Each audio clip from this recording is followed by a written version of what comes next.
नमस्कार दोस्तों, आपका अपना चैनल मेरे नाक में आपका स्वागत है। दोस्तों, आप भी भगवान बुद्ध के विचारों से प्रेरित होकर जीवन में आगे बढ़ना चाहते हैं तो वीडियो को अधिक से अधिक शेयर करें और हमारे चैनल को सब्सक्राइब करें। बीता हुआ कल बुद्ध भगवान एक गांव में उपदेश दे रहे थे। उन्होंने कहा कि हर किसी को धरती माता की तरह सहनशील तथा क्षमाशील होना चाहिए।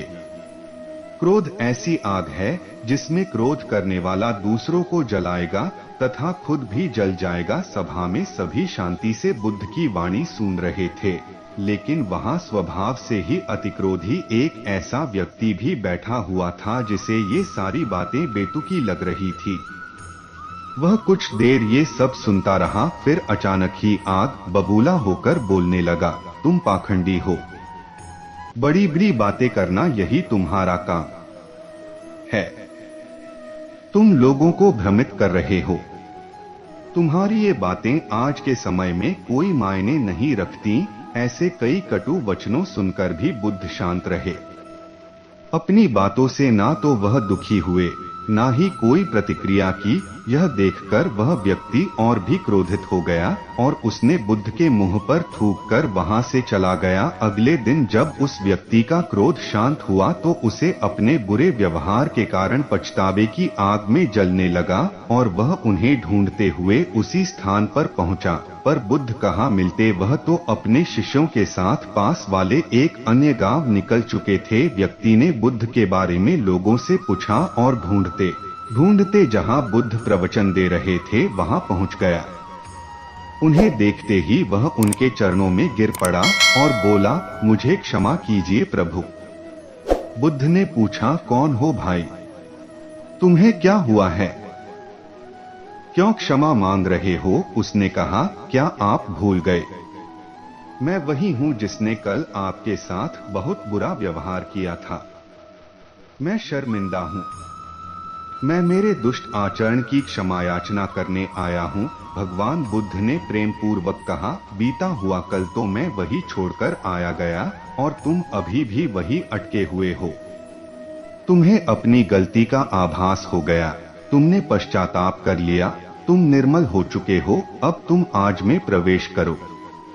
बुरी बातें तथा बुरी घटनाएं याद करते रहने से वर्तमान और भविष्य दोनों बिगड़ते जाते हैं।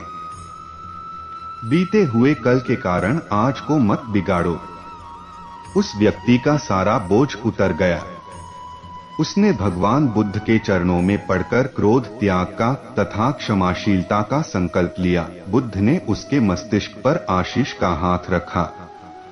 उस दिन से उसमें परिवर्तन आ गया और उसके जीवन में सत्य, प्रेम व करुणा की धारा बहने लगी। मित्रों, बहुत बार हम भूत में की गई किसी गलती के बारे में सोचकर बार बार दुखी होते और खुद को कोसते हैं। हमें ऐसा कभी नहीं करना चाहिए। गलती का बोध हो जाने पर हमें उसे कभी ना दोहराने का संकल्प लेना चाहिए और एक नई ऊर्जा के साथ वर्तमान को सुदृढ़ बनाना चाहिए। परिश्रम के साथ धैर्य भी। एक बार भगवान बुद्ध अपने अनुयायियों के साथ किसी गांव में उपदेश देने जा रहे थे। उस गांव से पूर्व ही मार्ग में उन लोगों को जगह जगह बहुत सारे गड्ढे खुदे हुए मिले। बुद्ध के एक शिष्य ने उन गड्ढों को देखकर जिज्ञासा प्रकट की, आखिर इस तरह गड्ढे का खुदे होने का तात्पर्य क्या है? बुद्ध बोले, पानी की तलाश में किसी व्यक्ति ने इतने गड्ढे खोदे हैं। यदि वह धैर्य पूर्वक एक ही स्थान पर गड्ढा खोदता तो उसे पानी अवश्य मिल जाता, पर वह थोड़ी देर गड्ढा खोदता और पानी न मिलने पर दूसरा गड्ढा खोदना शुरू कर देता। व्यक्ति को परिश्रम करने के साथ धैर्य भी रखना चाहिए। अमृत की खेती। एक बार भगवान बुद्ध भिक्षा के लिए एक किसान के यहाँ पहुँचे। तथागत को भिक्षा के लिए आया देखकर किसान उपेक्षा से बोला, श्रमण, मैं हल जोतता हूँ और तब खाता हूँ, तुम्हें भी हल जोतना और बीज बोना चाहिए और तब खाना खाना चाहिए। बुद्ध ने कहा, महाराज, मैं भी खेती ही करता हूँ। इस पर किसान को जिज्ञासा हुई। बोले, गौतम, मैं न तुम्हारा हल देखता हूँ, न बैल और न ही खेती के स्थल। तब आप कैसे कहते हैं कि आप भी खेती ही करते हैं? आप कृपया अपनी खेती के संबंध में समझाएं। बुद्ध ने कहा, महाराज, मेरे पास श्रद्धा का बीज, तपस्या रूपी वर्षा, प्रजा रूपी जोत और हल है, पाप भीरुता का दंड है, विचार रूपी रस्सी है, स्मृति और जागरूकता रूपी हल की फाल और पेनी है। मैं वचन और कर्म में संयत रहता हूँ। मैं अपनी इस खेती को बेकार घास से मुक्त रखता हूँ और आनंद की फसल काट लेने तक प्रयत्नशील रहने वाला हूँ। अप्रमाद मेरा बैल है जो बाधाएं देखकर भी पीछे मुंह नहीं मोड़ता है। वह मुझे सीधा शांति धाम तक ले जाता है। इस प्रकार मैं अमृत की खेती करता हूँ। बुद्ध ने कहा, सबका हित करो। एक दिन एक व्यक्ति बुद्ध के पास पहुंचा। वह बहुत अधिक तनाव में था। अनेक प्रश्न उसके दिमाग में घूम घूम कर उसे परेशान कर रहे थे, जैसे आत्मा क्या है? आदमी मृत्यु के बाद कहा जाता है? सृष्टि का निर्माता कौन है? स्वर्गनरक की अवधारणा कहां तक सच है और ईश्वर है या नहीं? उसे इन प्रश्नों के उत्तर नहीं मिल रहे थे। जब वह बुद्ध के पास पहुंचा तो उसने देखा कि बुद्ध को कई लोग घेर कर बैठे हैं।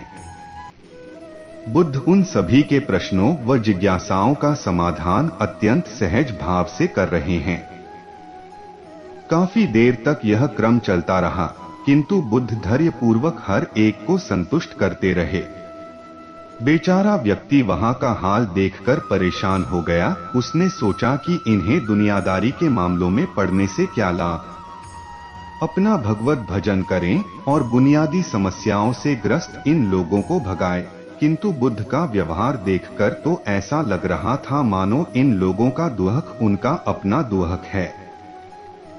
आखिर उस व्यक्ति ने पूछ ही लिया, महाराज, आपको इन सांसारिक बातों से क्या लेना देना? बुद्ध बोले, मैं ज्ञानी नहीं हूँ और इंसान हूँ। वैसे भी वह ज्ञान किस काम का जो इतना घमंडी और आत्म केंद्रित हो कि अपने अतिरिक्त दूसरे की चिंता ही न कर सके। ऐसा ज्ञान तो अज्ञान से भी बुरा है। बुद्ध की बातें सुनकर व्यक्ति की उलझन दूर हो गई। उस दिन से उसकी सोच व आचरण दोनों बदल गए। कथा का सार यह है कि ज्ञान तभी सार्थक होता है जब वह लोक कल्याण में संलग्न हो। हम आशा करते हैं कि आपको यह वीडियो पसंद आया होगा। अगर पसंद आया तो वीडियो को लाइक करें, शेयर करें और हमारे चैनल को सब्सक्राइब करना ना भूलें। धन्यवाद।